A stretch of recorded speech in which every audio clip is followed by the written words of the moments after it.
Hey everybody, it's Brian Jackson here with another episode of Friends Abroad.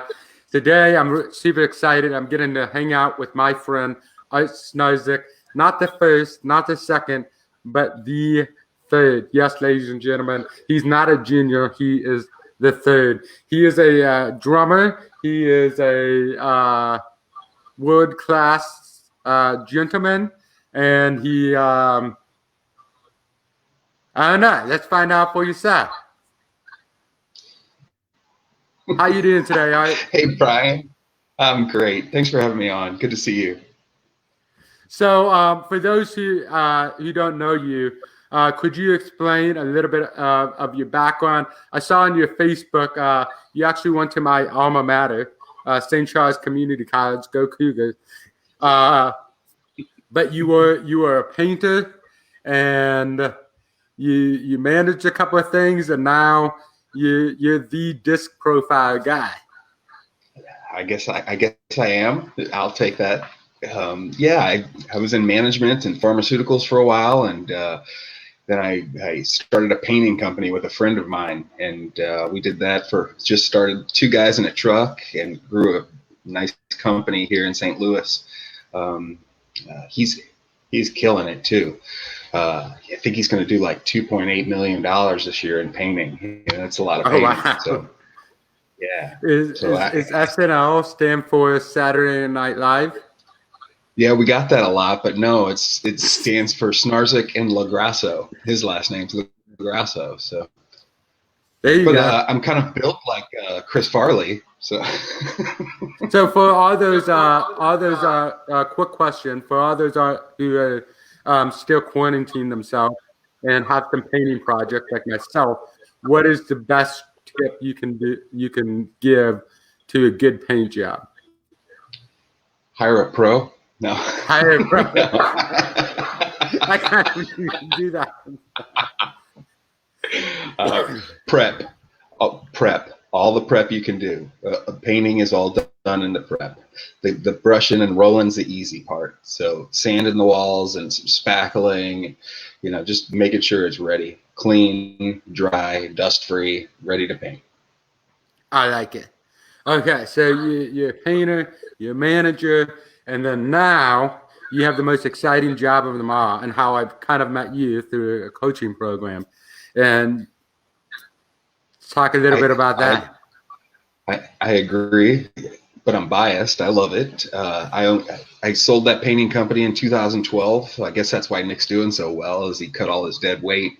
But yeah, I started this consulting business where I help businesses attract and hire and manage people, and I use really cool assessment tools like DISC and some others to just make sure that people are going to match up well with their jobs. And so I help businesses predict who's going to work out well, and I really feel like a matchmaker. I get to help people find, just because you're a good salesperson might not mean you're going to love selling in this company. So I get to help put those things together and help people make good decisions. So, but the big thing you use to make those matches is the disc profile. And so, for those who have never heard of the disc profile, and could you explain a little bit what that is and what each letter means? Yeah, sure, sure. So DISC is a great tool for understanding how do we like to behave, how do we like to interact and communicate with other people. And so that's all that it measures, just how. So I use a variety of tools, but I almost never use any kind of assessment without DISC, because everybody loves it and we get it.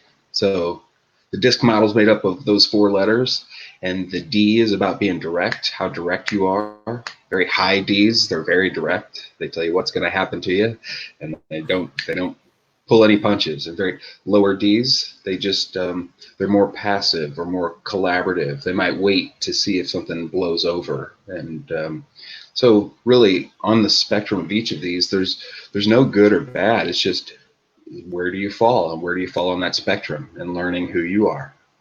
The I is about influential and fun-loving and optimistic and talkative and chatty folks are going to score high, and more calculating, skeptical, and hesitant people might score a little bit lower.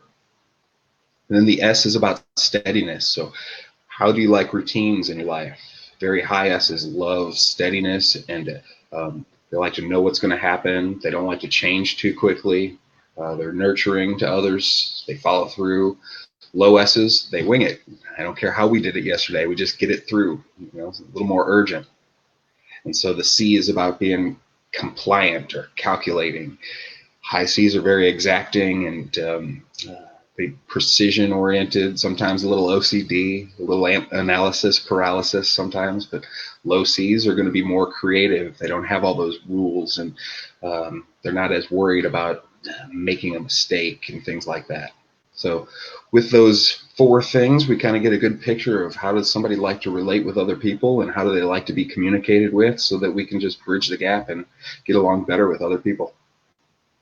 And correct me if I'm trying to remember right.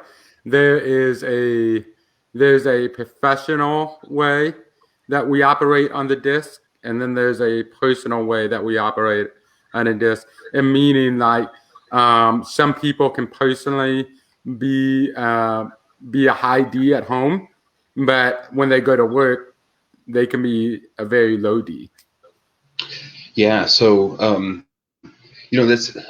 that's a subject that's often misunderstood, and even some of my colleagues who don't study this very deeply talk about it. But there are two disc graphs usually when you take a disc assessment. You get your natural style and the adapted style. And some people think that the natural is like who I am at home, and the adapted is who I am at work. But I'd rather people understood it like this. The natural style is how I like to behave if I just get to show up and be relaxed and be myself. I'm with my friends. I'm in an environment where I just get to be my natural self. And the adapted style is kind of a snapshot of the last 3 to 6 months of how do I see myself having to behave in order to deal with my life roles. So it's not so much home and work. It could be, I like being this person, but even at home right now, I'm putting my mom in the nursing home, and I have to be more of this and that, and I have to be more direct for her care and really get results. But it's the difference between who I like being and who I have to be right now, or who I see myself having to be. And I really want to see, when I see a disc graph, we're at our best when those two click together. If there's a big difference between your natural and your adapted, you're going to be under some stress, because high Ds want to be a high D, and if they're pulling back and being a low D, that's very stressful, and vice versa. So why do you think that is? Why is it important that we know the adaptive style and the natural style, and why do you think that those two things are different for each people? Because what I'm seeing online a lot is like a lot of spouses are saying, I don't know who this person is, because they're using all this jargon and like being like, oh yeah, let's take charge, and we got to get this project done. Come on, guys. But then at home, they're like probably 25% done with their project that the wife's nagging them about. That's supposed to be completed like a week ago, But you see a lot of that. And so, I mean, I kind of have a theory that sometimes we have to play the part of of working. I don't think a lot of people put their identity in their work. They put their identity more in the natural side. And so when they go to work, they put on a mask or they put on a persona that's like, hey, I'm working. But what are your thoughts on that? Oh, I think that it's really great thoughts you have, Brian. We have to play the parts. When you're at the at the bank, you play that part, and when you're at work, you play that part, and so when you're at home, you play that part, and so we do have to play the different parts. But we have a natural style that we prefer to play, and that's why the adapted. I guess to your question, that's why the adapted. It's good to understand how you're adapting, and if you're doing that long term, it's stressful. So I think. Remember, it's a snapshot, and the adapted style is just 3 to 6 months. Your natural style is typically going to stay the same throughout your life, unless you have a really significant life event. And I mean, really ugly things that make you change who you like to be. But your adapted style might change when you get a new job. You might want to, you know, be more friendly, a higher I, or, you know, be more exacting and really check all the boxes and be a higher C and be more detailed. So I think the goal though is just to find those life roles all around you that allows you to be the person you enjoy being, because that's when you're at best. Yeah, I think sometimes what changes is I think our jobs are great information because at a job we take on these certain roles and responsibilities. And what I tell people is like we live in the USA, baby. Like we have free enterprise. And I encourage people to kind of like manifest what do you like about your job and what do you not like about your job, and how can you take those good things you like and start looking for a job that doesn't have the things you don't like and you want more of and stuff. And so it's a growing opportunity. Like every job you have potentially has the stepping stone to be better for you and what you want. But if you don't know what you want or you don't know who you are, that's kind of challenging. And I think when you don't know who you are, what you want, that's kind of where life is living for you, rather than you living life. And so I think it's important that we do get down to these personality tests and actually look at the DISC assessment to kind of help us in that in those areas where we're unsure and uncertain. And one of the fun facts about the DISC program that we talked about is that it was actually the guy who created Wonder Woman actually created the DISC profile. That's And correct. I was looking through our old messages today, and I was like, oh yeah, I forgot about that, because I found out about it on the show Drunk History.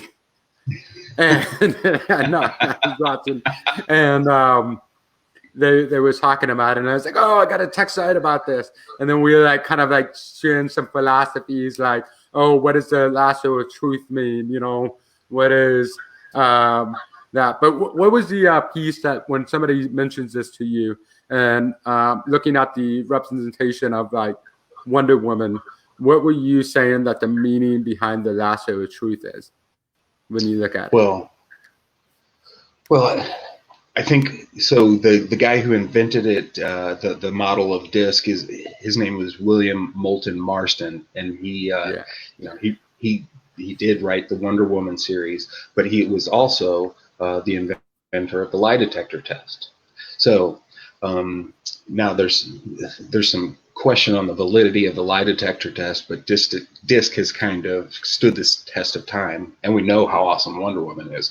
But I think because Wonder Woman's weapon was that lasso of truth, I think we can kind of pull out of that guy's mind. He was just trying to uncover the truth with DISC, with understanding people, and with the lie detector, and how do we get to the truth?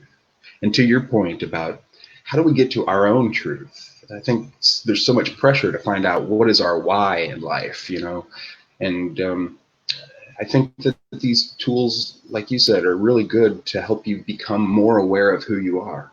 And that awareness allows you to become more comfortable with who you are, and then also allows you to understand, so that's the difference between who I am and how I like to deal with things and these folks. And I think it really creates a bridge for us to connect with other people and understand them better.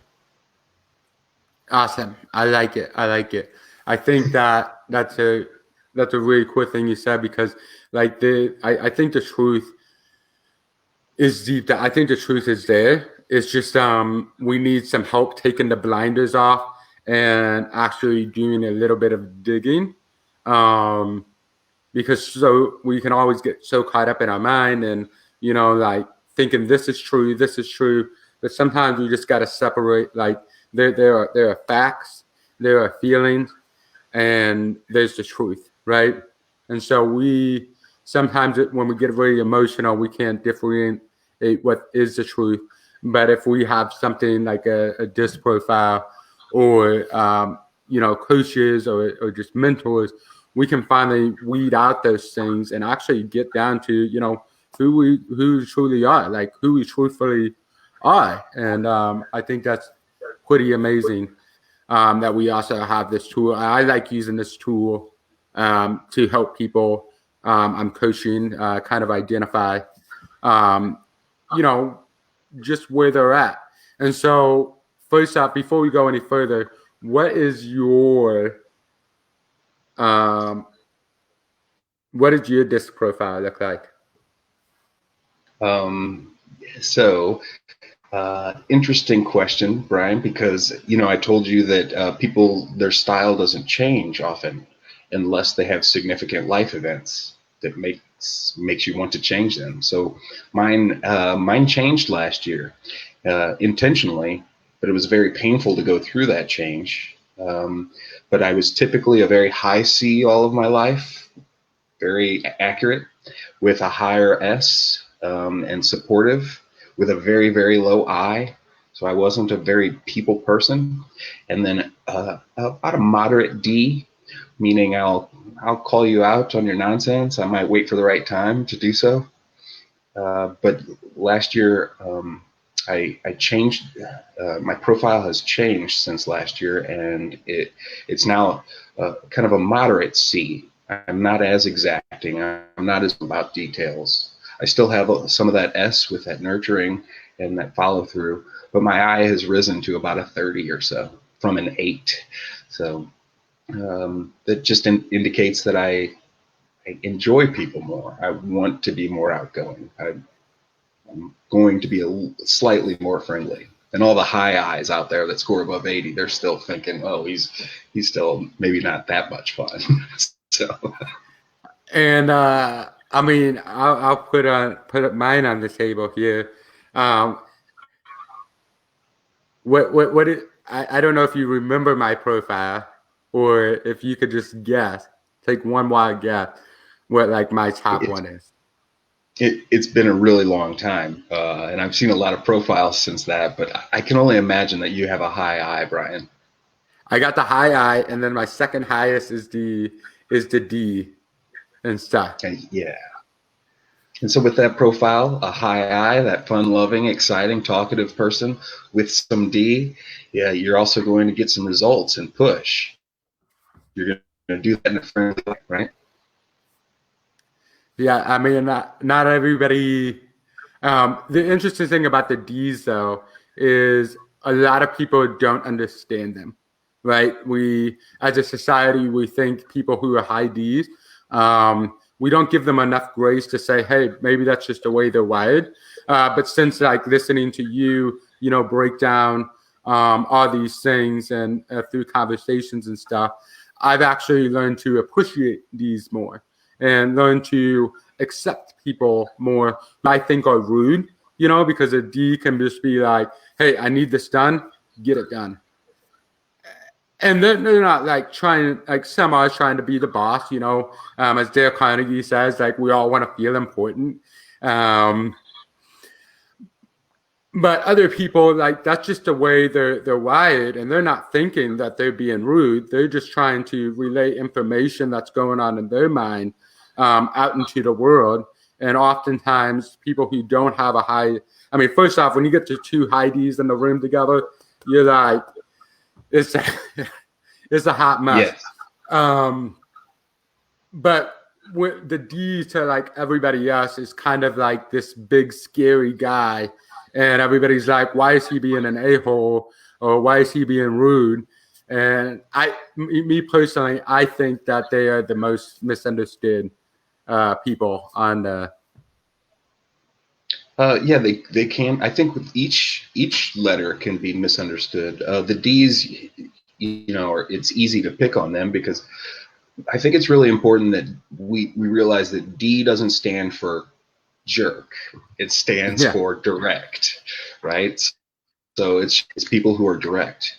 And Brian, I study lots of sciences about people, and one thing that I've discovered is that emotional intelligence, or just your awareness of how you come across to other people and being able to regulate yourself, that's emotional intelligence. that has a really big factor in these things. So you can be a high D with high emotional intelligence, and you'll say, guys, I need that done now, please. And how can I help you get that done? Right? And I need to bring I need to bring up this really tough topic. We got to talk about it. How can we do that in a soft way? That's a D with high emotional intelligence. And I've met high Ds with low emotional intelligence, and they run over people, and they're like juvenile, and they leave a trail of blood in their path. They might become president of the United States. I don't know. But I think Donald Trump is one of those high Ds with kind of that low regulation. And if he feels it, he's going to tweet it. And there are high Ds I would follow into war because I know they're going to get me out of a foxhole. And I mean, like, and we don't want to get political here, but I do like that analogy of how you could say we in the class we were in, we talked about different presidents and kind of tried to place them into the DISC profile, and we did agree, like Donald Trump, he's a person who kind of gets things done, wants them, a certain way, and doesn't take no, like that very high D with some of that low emotional intelligence. But we were talking about like Barack Obama being more influential and people driven. And we were saying like, hey, none of these are bad. It's just the way that they're wired. And but more importantly, they have also kind of shaped, how our country was ran for 4 to 8 years. And it's very fascinating that the way we perceive ourselves or the CES perceives us doesn't just affect us, but it affects multiple people in our social life or in our home life or even our work life as well.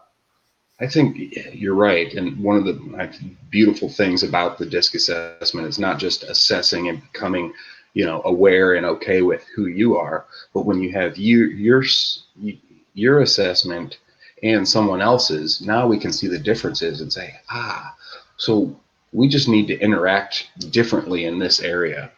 And now I can be okay with you acting in the way you act and appreciate you for that sometimes and say, I don't have that piece, and I'm glad I have that in you. And why don't you handle these harder situations, high D, and I'll handle the more accurate research situations, high C. And what I want to go back to is how our personality can change, because a lot of people will say your personality doesn't change; it just comes out the more you live life. And there's a couple of things that I want to run by you because there's some personal belief that I have, but there's also some things that I've learned. And we'll just start with this one. When it comes to the DISC profile, people think that they have to aim in a certain category and continue to give in to that certain category. And so if I'm a D, I have to continue to be more of a D, and I have to continue to give into a D. When I think that the more mature and the more emotionally intelligent you get, you actually come evening out across the board rather than really high in one place, because you take in more experiences, you experience more things, you handle things differently. And so as somebody who's high D and has said, hey, you're a jerk, that could totally affect you and say, hey, I like driving that factor, but man, I need to be a little bit more compassionate. Or I need to be more aware of other people, how that affects other people. So their D starts coming. They're still maybe a little high, but across the board, it's all like 50%. I think that, for me, that's my personal goal, is at the end of the day, at the end of my life, I hope I'm 50%, like in that middle ground across the board, rather than spiked up in one area. What do you think? What are your thoughts on that? I don't wish that on you, Brian. I think I love your high I, and I want you to be Brian, and with that engaging smile that you have. I think I do see that as we grow older, we kind of our disc profile kind of smashes a little bit, because when we're talking about disc, the very highs are very observable, and also the very low is very observable. People are just going to know who you are when they see that in you. So I do see it kind of moderate a little bit, but I want to see that same pattern of who you are, Brian. You know, I told you I study the multiple sciences of people, and I think what we see in people is wisdom happens, right? Life experiences, emotional intelligence. Some people choose to regulate themselves better, but more so is skills. So our behavioral style may not change, but we can build more skills, and I'm talking the soft skills. So here's an example. I've met high D's with very high diplomacy and tact skills, and they're going to tell you what they want in a very nice way that you can handle. And I've met high D's with low diplomacy and tact skills, and they're going to tell you, you better do this, and they might drop an F-bomb. The same with high I's. You're a fun-loving guy. I've met high I's with very good interpersonal skills. And then I've met high I's with low interpersonal skills, and they remind me of a puppy who pees everywhere when the doorbell rings. It's like, I want to go talk. I'm just not good at it. And they lick you and pee. So I think our skills, we bolt our skills onto our preferred style. And I hope you don't, I hope you get to stay Brian and just keep adding skills and becoming a better version of Brian. I think that high eyes just don't know when to stop partying. I'll tell you that. But see, just from my personal experience, I, as being somebody who's a high eye, I love influencing people. I just love people, and some people may not know this and may be hearing this, but I want more people to succeed more than I do. And that's how much I care and I love for people. Whenever people are going through a bad thing, I just want to absorb that pain for them and, just walk with them and help them. And that's genuinely who I am as a person. However, it comes with a price tag. When I go to a party and I'm chatting with people and I'm sharing these stories of different things that I've been involved in, I'm not thinking anything of it, right? I'm just being myself. After the party, somebody will come up and be like, why do you have to be such an attention hog? Or why do you always have to be the life of the party? Why do you, and it's not that I have to, it's just that I'm unaware because I'm just so much being myself that I just don't think of the other people. And I think that I has gone down just a little bit now that I am aware of other people. Like, some people just want me to show up and stand in the corner, but I'm over in the corner thinking nobody puts Brry in a corner. Yes. Well, let's take another assessment. I hope that your eye stays high, but you just, if you find that you overtalk or just you're having too much fun, you recognize that in other people, and that's that emotional intelligence. It's understanding who I am and what I'm doing to other people. But you're right. It's not just the D's that we sometimes mistake as a kind of a jerky person. It's certain D's, but there can always be an overextension to each one of these. A high D who's very direct might be too direct, and a high I who's fun loving and exciting might be too talkative, and we just want them to be quiet. A high S who's very routine may come across as stubborn and impossible to change. And high C's, we love their research, but sometimes they look picky or fussy and hard to please. They're just exacting. So, it's just, we have to be aware, are we coming across that way? And then hopefully through these tools, we give people some grace and say, they're not being picky and fussy. They're just trying to give me all the details. So I want to kind of talk about the sciences that you studied. Would you mention how those the stuff that you've studied, how it has helped you, or how you've seen it help other people. Like, what is we know what DISC stands for. We know who created it. We've talked about some scenarios of different people, but let's get to the nitty gritty of the science part of that. And those who are just tuning in, this is Snarzyk. He is the DISC guy. My friend, great guy, all around guy, and we were discussing what the DISC profile is, and how you can use it to your benefit, or if it's not for you, that will probably show up on a DISC test, you know. You're right.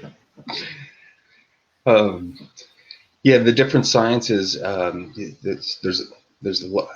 use a suite of assessment tools from a company called Target Training International out of Scottsdale, and they're just amazing. They have a brain lab. As a matter of fact, I took a DISC assessment by wearing an fMRI hat, and they had wires into this electrode, and they just flashed words on a screen, and those words stayed there for a second and a half, and as they did that, they measured my brain waves, and based on the brain waves, they were able to print out a DISC report, which happened to be eerily similar to the one that I took just a week prior to go into the brain lab. So these guys are really doing a lot of really cool validation.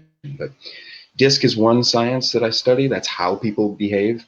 There's another science called the motivators or driving forces, and that's why do you act that way? What are you passionate about? What gets you excited? What motivates you? And when we talk about what is your why, that's a really good one. It also tells me cultural matches. If you love the things that I love in this company, then we're going to get along just fine. Or if you value the things that I value, well, that's great. If you don't, I think you're weird. And then I measure those skills, those soft skills that I was talking about, like diplomacy and tact and time management, and empathy skills, and conceptual thinking and continuous learning skills. Emotional intelligence, I'm certified in that, and that's just really that awareness of, do you know who you are? Can you cool your jets a little bit if you have a bad event in your day? Have you learned how to do that? Can you really manage your emotions with other people? Can you read their emotions and help them be okay and come across okay? And acumen.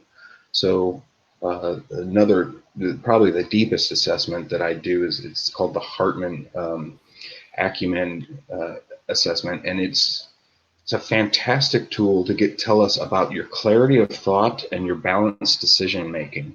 Do you look at the world in the right way and in a balanced way in order to make great decisions? So we can really understand how one thinks, and if they're going to maybe put too much priority on the people in a decision, or maybe too much priority in the system that they're working in whenever they're making a decision, or in the work itself. So it really tells us about the balance of how people think. That assessment allowed me, I had a colleague who showed me a pattern in that assessment, and it allowed me to identify 3 people who were suicidal last year. And as soon as they took their assessment, I called them up and said, hey, let's just chat about this a little bit, and was able to give some help. So it was really rewarding, first of all, but just a really, really cool thing, because if you can see how somebody's making their decisions and how they're currently thinking, well, then you can intervene and help them. Wow, I'm glad that you were able to identify those things and actually encourage people to get help and stuff. And anybody who's going through that, like, please, like, get help, you know, and talk to somebody and let them get in on that journey with you to just figure things out. And we're all in this together, you know, this crazy thing called life. And so please speak up, and please get the help, because life is very valuable. Everybody's life is valuable. And so I hope they see that, and I hope that you can continue to test and get people who are struggling with that, into the place where they need, not in the place where they're not well, Yeah. And I'll second that. I know this isn't about, depression or suicidal thoughts or anything, but I second that. If you're struggling, then reach out to people. I know that when you get depressed, that's not when you want to reach out, but the people who know you, like you, they want to help you. They just need to know how, and life is good. I've been in those dark places before, and didn't think there was going to be light, and there really is, and there's light for you if you're struggling with some stuff. So as far as the science goes and stuff, and we're talking about how we can help people be themselves better, I kind of want to go back to that question of like what prompted changes in our disc profile, because I was just chatting with somebody a couple of months ago who's calling me up and they're like, "Oh, I just took the disc profile and." This real estate team that wants me to be this high I, and I'm not. And I was looking over her results, and she's not this high I, And I'm just like, what do you like? I do believe that they can change based on the circumstances we live, And just a little bit of backstory, she lost her job, and somebody said, "Hey, why don't you try real estate?" And so she's just like, "I don't know. I've never thought about it before, but okay, I'll dive in." So she dived in into this whole new territory and this whole new field. And I'm just like, I wouldn't expect you to be a high. Like, you're going through some personal decisions in life. Like, I can see you being more well calculated. I can see you, but what they're looking for isn't what is you. They can find that in you eventually. The more you adapt and figure out if that is you. But for now, like I wouldn't be. I'm not surprised with the results or like who you are as a person. So you can tell them like, "Hey, I'm not that person, but I can be a value in this way because of these things." Or you can just tell them like, "Sorry, you got the wrong person." And yeah, we're in like disc 301 here. This isn't your kindergarten disc course here. Yeah, the things. It's interesting because we think that a realtor needs to be a high I, that fun-loving, charming, go out and network kind of person. And what I'd encourage a person to do is to become a realtor and do it in the way that's most comfortable for you. So if you're a high S, just go out and be a nurturing person, right? Or if you're a high C, you be a good deal maker kind of realtor. So it doesn't necessarily have to be a certain kind of realtor. You just find, how do I create, if I love real estate and I'm passionate about that, do that in your way. We were talking earlier about that natural and adapted style. And, your natural style is typically going to stay the same, similar throughout your life. Mm-hmm. And if you go into a role that requires you to be something very different than that, then it's going to cause a lot of stress. And will it change you? Well, it will. You can change by staying under that stress for a long time, but a low I doesn't want to be a high I for the 6 months, 8 months it's going to take, and go to work and be put on this face and go home and go, "Oh, I hate people," just day after day after day. That's exhausting. So it's a real trick to change your profile. The people I've talked to where I've seen significant changes, or they shown me a disc profile from 5 years ago, the stories they tell me are things like, "I went to war, I've lost a child, I was raped, I was in a bad relationship, my boss was abusive narcissist." Just really bad things that make you say, "I'm usually this kind of D, and now I'm going to be this kind of D," or vice versa.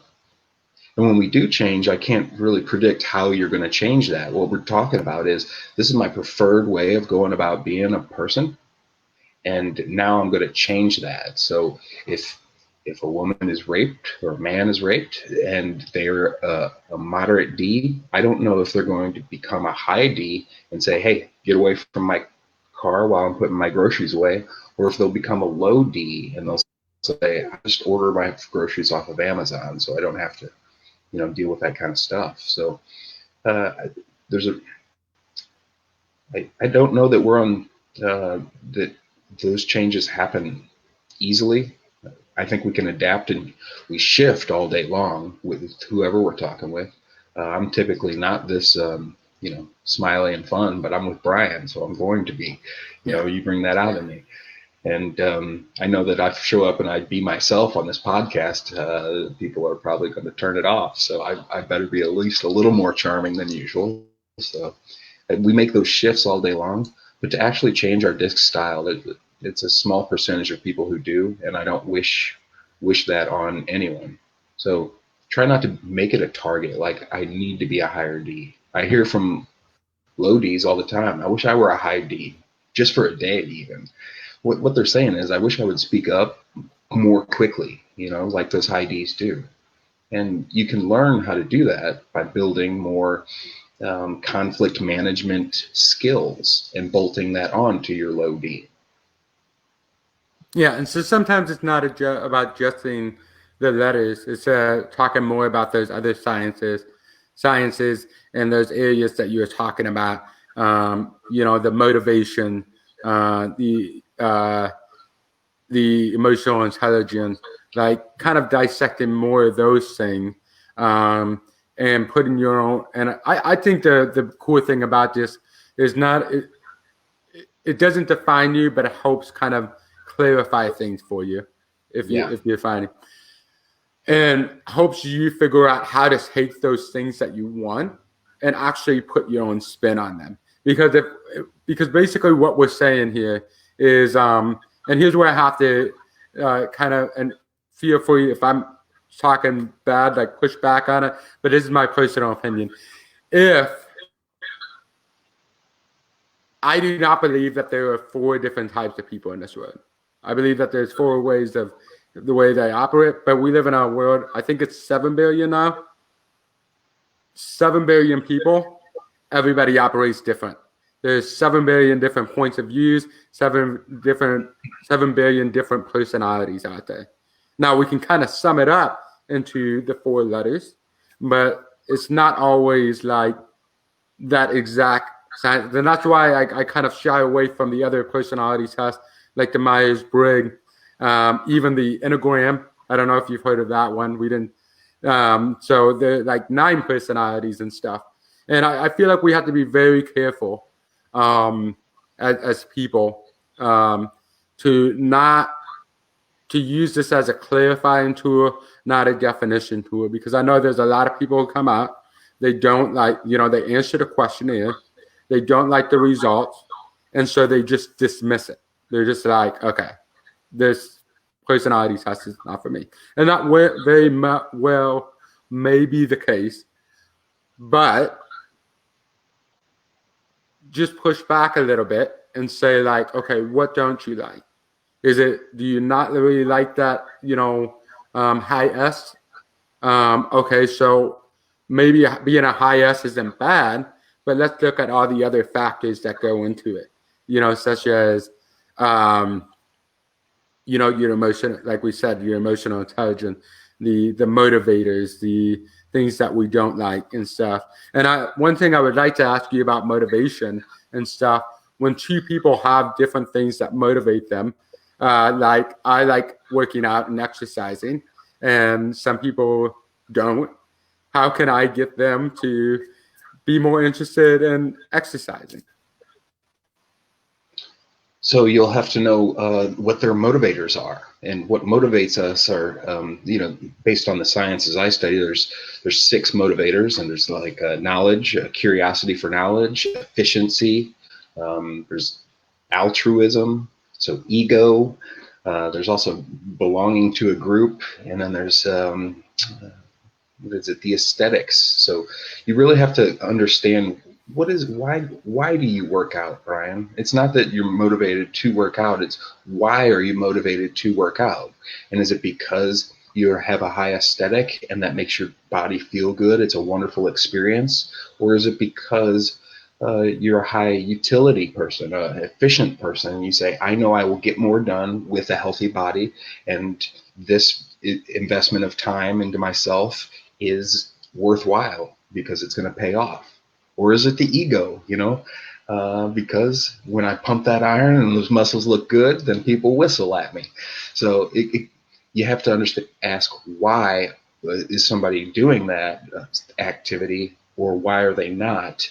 And if they're not and you want them to, you have to understand their why behind what they love doing so you can push those buttons. Also, I want to back up. I think you were right on. There are more than 4 different, styles of people. And it's I work with a lot of businesses who use DISC to hire. And what I'll say every time is DISC is a great tool to start with when trying to understand people, but a terrible place to stop because there's so much more to us. That's why I study those multiple sciences. And then the DISC model themselves, some people will just take the DISC assessment and they'll say, well, I'm a D or I'm a C. And that's not even fair. Are you a 45D or 67D? Because there's a lot of nuance difference there. Mm-hmm. And so, you have a D here and here, very different person than an D here. It's even though they might look close. So when you take my DISC assessments, you could get 386 different reports based on your answers out of those 4 letters. And then when you throw the motivators in, now we're talking about exponential thousands, millions of reports you could get after some other sciences are thrown in. And I believe in the uniqueness of people, and that's what I want to uncover so that I can make people feel okay about themselves and go live a life that they enjoy, that fits them. I'm just taking in everything you're saying here, because I like how we're kind of agreeing that I like how you're saying that there's different levels, and two, it's like a wave, and it doesn't have to be, who we are. It doesn't have to be, all binary and stuff. It doesn't have to be black and white, right? Like we live in a wonderful world of color, and everybody can be a shade. Well, I tell people all the time, the grass isn't greener on the other side of the fence; it's greener where you water it. And so you need to decide what shade of green you like. Is it the green 45, or is it just green? Is it is it yellow green? There's different colors that we can color our life with, and so we normally do get to decide what shades we like and stuff. But some of the shades have already been selected for us, but we get to add color around that as well. And so I just think it's just so fascinating how different we can all be, but have those similarities and get along, as well as find people. Here's a good question for you. I'll judge. I know there's yeah. So I just had this question because it just popped into my head. People who don't get along, because we talked in the beginning, like there's people who butt heads because they're the same personality almost, but there's people who don't get along because they're different. And so how can we help people understand? And I think this is huge in this world, right? Like we think that for you and I to like each other, we have to almost be the same age, the same color, to liking the same drinks, and if I like Diet Dr. Pepper and you like regular Dr. Pepper, like that should be completely okay. And so I want to ask, just like kind of going more into the personality as well as the motivators, like what can help us overcome that ability to be okay that other people are different and people are going to be different than you. And you need to be comfortable with you, but you also need to give people a safe place to be themselves as well. I think it's through these these sciences that it helped me to say, oh, I understand who I am now. I think that's the first thing we do when we read these assessments. There was a marketing guy that told me, he said, Art, you've got it made. Your job is to tell people all about their favorite subject themselves. So they take their assessment and then they get a cool report and they learn some things about themselves. But the real magic that comes when you understand that you're okay, and that is my report. And now, if I see someone else's report, that doesn't make that wrong. There isn't a right and a wrong style of person. It's just a different style, a person that prefers things a different way. And so we just need to be able to understand that. And it just really just gives me a lens to understand, to see people through. And I know there's more to people than disc. And so I look through those other lenses too and say, well, that's how they're different. And this is their value in the world. I was talking about those motivators. It was a kind of a very low aesthetic. I wasn't driven by that, for much of my life. That was another thing that I changed intentionally. And for me, a low aesthetic doesn't need harmony around them. They can work through like really gross situations, or clock in at 11 and work till 4 in the morning, and just grind. But high aesthetics, they want things to feel good. And so, my driver was always about, it has to be efficient and it has to make sense. And I didn't understand this high aesthetic, but it was like through this lens, I was able to understand that if I designed all the parks in the city, they would be straight, efficient sidewalks, right? And we would go to the playground and then we would go that way. But it would be the high aesthetics who would make them meander through the woods and take us to listen to the bird here and to have some flowers planted here. And I happen to enjoy that too. And so now I can honor the aesthetic people who are driven by that, because it's made my life richer. So I think it's about just understanding that people are different and that they add sometimes things that I wouldn't have added, that really affects us all. And many times I enjoy. And then many times I just understand that I typically don't, get along well or appreciate those types of people. That happens too. If you like Diet Dr. Pepper. I love Diet I didn't know we were going to end the Pepper. podcast on that. Okay. I think that my body is made up of probably 60% Diet Dr. Pepper, because I just love it. It's bad. I know. As a health freak, I know it's bad, and I know I need to cut it out. But yeah, thank you for sharing that, because I think it brings up an important that people are meant to be different, and people are meant to be different than you. And differences aren't always a bad thing. Differences could be a great collaboration for us to all get along, because we shouldn't focus on so much of what makes people different in the sense that, that's gross. But what is different by, like, hey, they obviously can bring something to the table that I can't. Every person has an extraordinary amount of value, and you're not the only person who has value. And so instead of pointing out differences, what if we listened and welcomed people's different viewpoints and people's differentness, to the table, to be like, okay, well, if I like Mondays, then there's 6 other days that people can choose from, that they can be the experts in, that they can, put driving factors in. And I think that sometimes with, here's another thing, is like when it comes to rivalry, right? When normal people think about rivalry, they think like, oh, I gotta hate that person, or that person's my enemy, right? But actually, when you get to a professional level of rivalry and you look at sports players, they actually welcome rivalry. They actually love the person that they're playing. They may talk smack, but what rivalry to them means is, how can they make better? They actually see that person as their equal, and they're playing off each other on how they can get further together.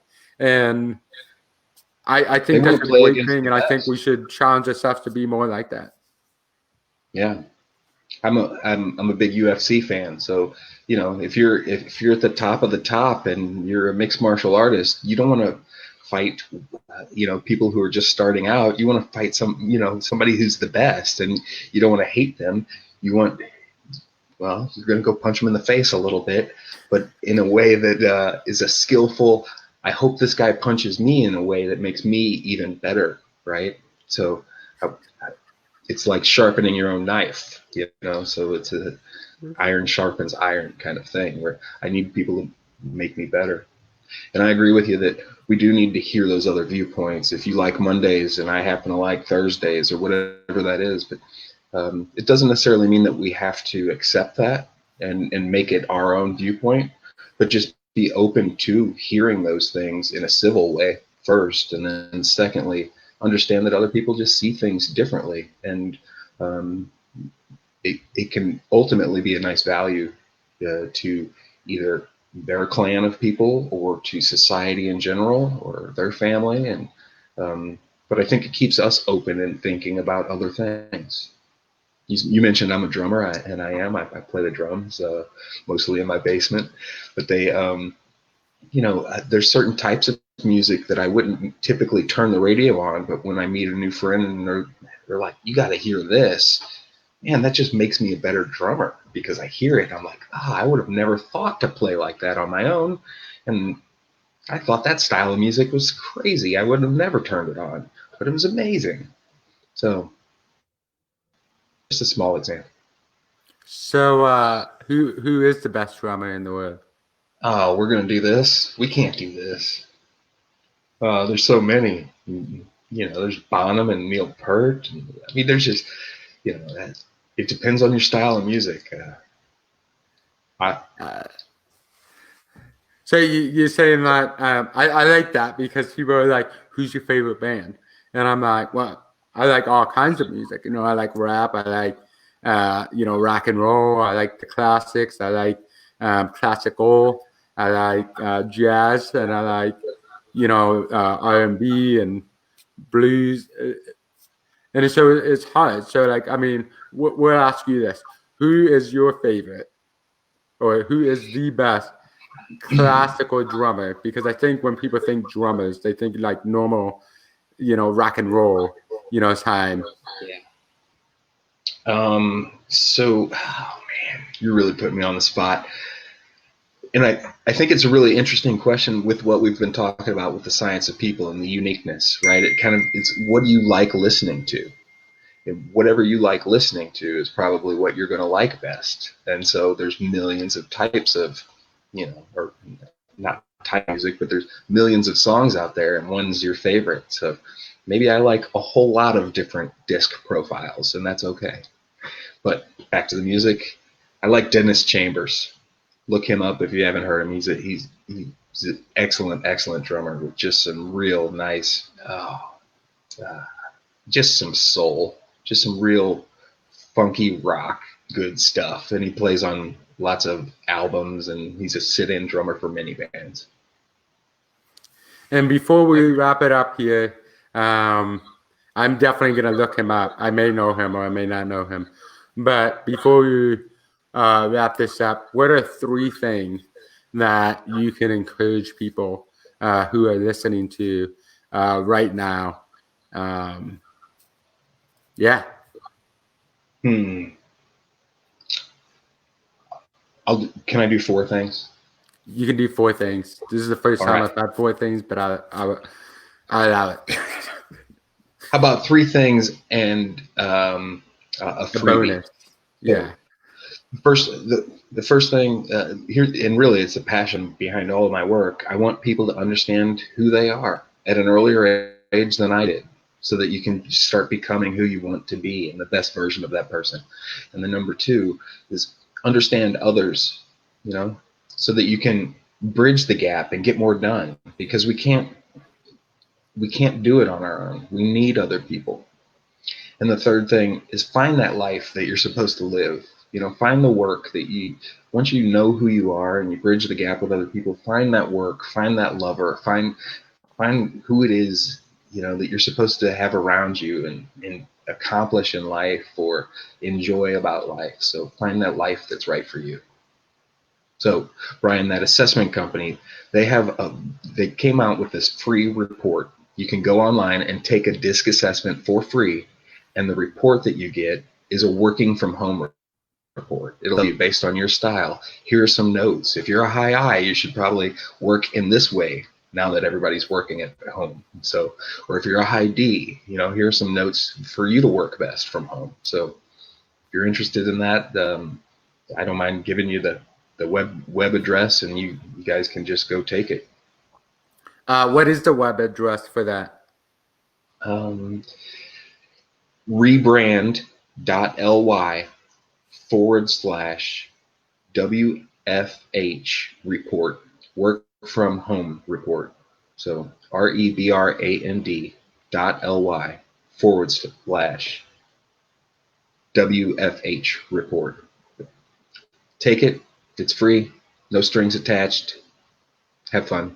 I hope it helps you understand yourself so you can understand others better and build that life that's made for you. Gotcha. And we can drop that in the comments, right? And Sure.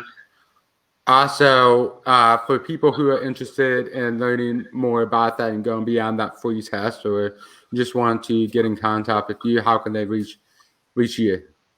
Oh, just you find me on the web, or you could search Interview Advisors, INNER View Advisors.com, or search for the Turnover Terminator. You'll find me, and my email is art@interviewadvisors.com. So just give a buzz.